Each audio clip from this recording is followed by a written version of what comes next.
Now we are going to take a look at regression lines using a new data set. Well, let's use the bike rentals data set. One of the reasons why I use the same data sets is so that we can start to learn from them. Okay, so go ahead and put in the provided URL and then quickly load it up there. Let's see how you do with that. You could probably do without me telling you at this point.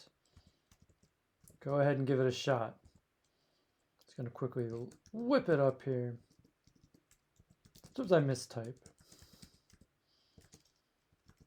And go ahead and look at it because we want to make sure that it is what it is. The bike rentals data set, and give it a header. Put the header in the right place. Bike rentals data set. We're in the cool scatter plots IPython notebook.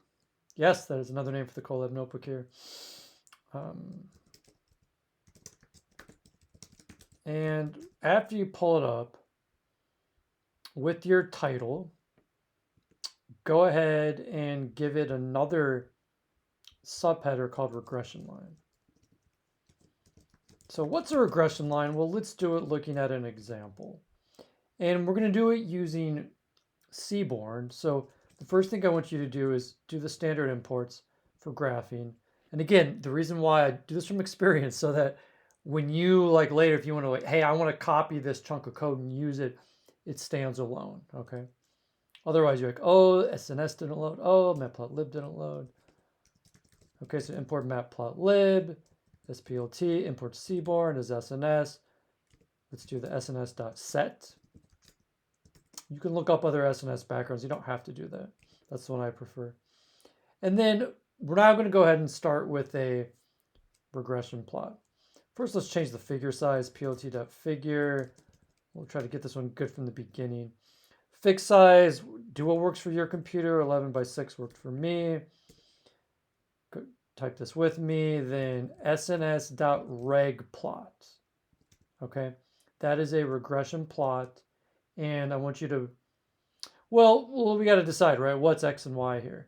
Well, you're predicting the count, okay? I like the idea of count as the Y value, what we're trying to predict. On temperature, right? You think like nicer days, more people. So let's try X equals df temp, Y equals df count, and plt.show.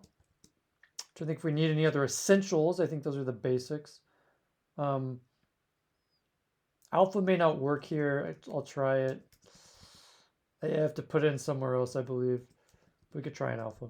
Let's try that. Oh, see, alpha doesn't work. Hey, sometimes it happens. Seaborn has their own little thing, and so we're going to do it differently. Let's try without alpha first. Okay, so here we have a basic regression line. Now, what's the regression line? Well, the feature here is on the line itself. Okay, it's the line of best fit, meaning it minimizes the distance between the points and the line. Right? If the line was higher, that doesn't do that. Lower doesn't do that. This is one that's just right. Okay, so first thing is, I would say, how can we make this a little better?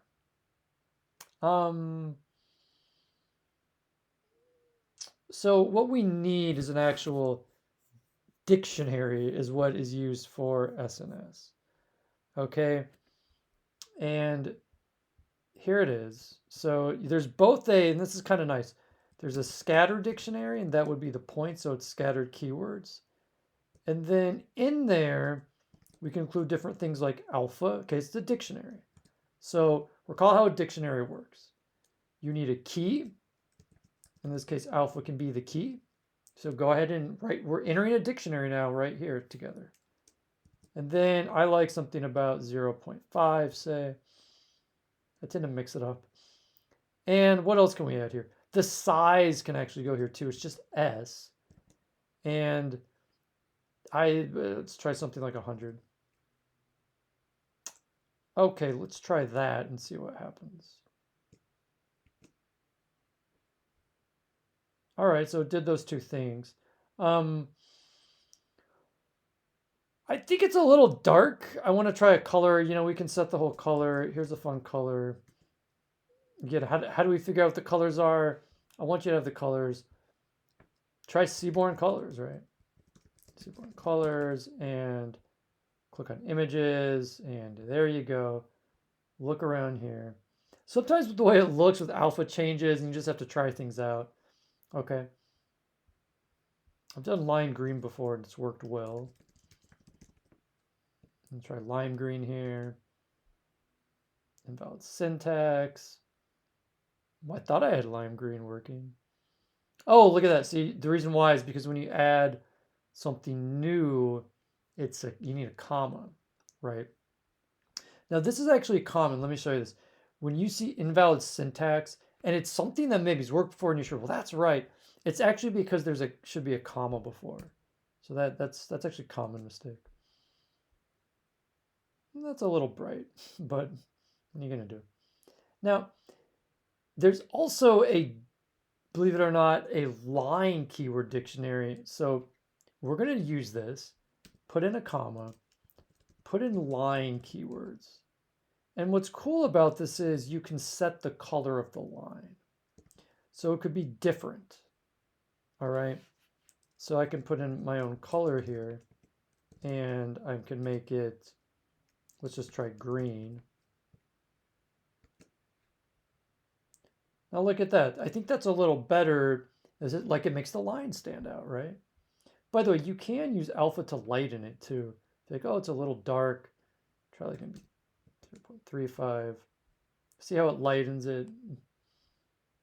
Okay, lowering alpha lightens your dots. It's a little more transparent. And again, I encourage you to play around with the colors.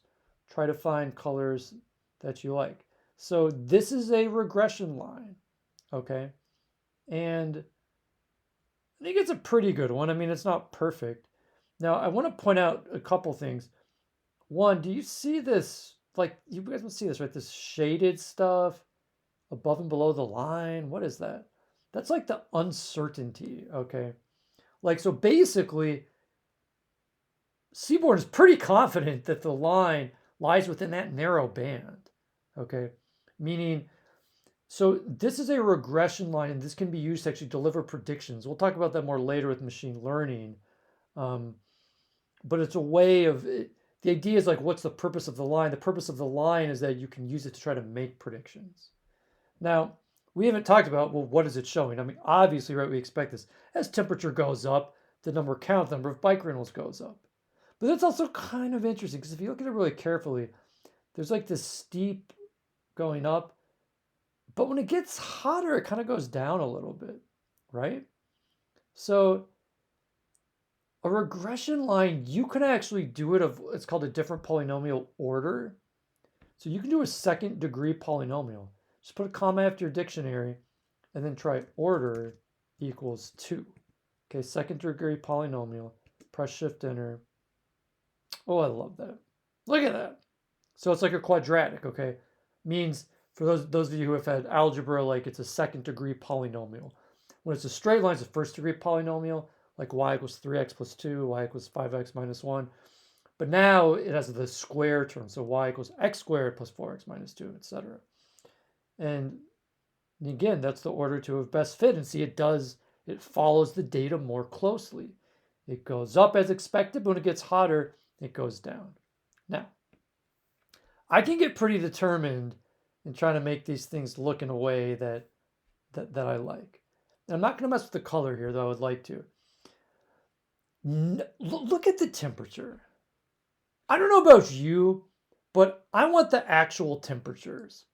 I don't like where, what's 80 degrees? I don't know. So how would you find that out, right? It's just a data set. Well, where's the data set come from, right? You're getting it from me. Well, let me just try Google search with you, okay? So if you try bike rental data set, okay, so it's showing UCI. I think maybe that's from an earlier search of mine. I can tell you it's from the UCI machine learning repository. If you just type in bike rental data set, you get Kaggle too. These may or may not be the same. but I can tell you this one is from the UCI Machine Learning repository. If you're getting a data set from me, you can ask, where is it from? So when you click on this, you go down to attributes, right? Those are the columns, another name for them. And look at the temperature, okay? It's showing you how to get the Celsius temperature here. Now, for those of you who are good at algebra, let me put it like this. T was the original, and that's the output, okay?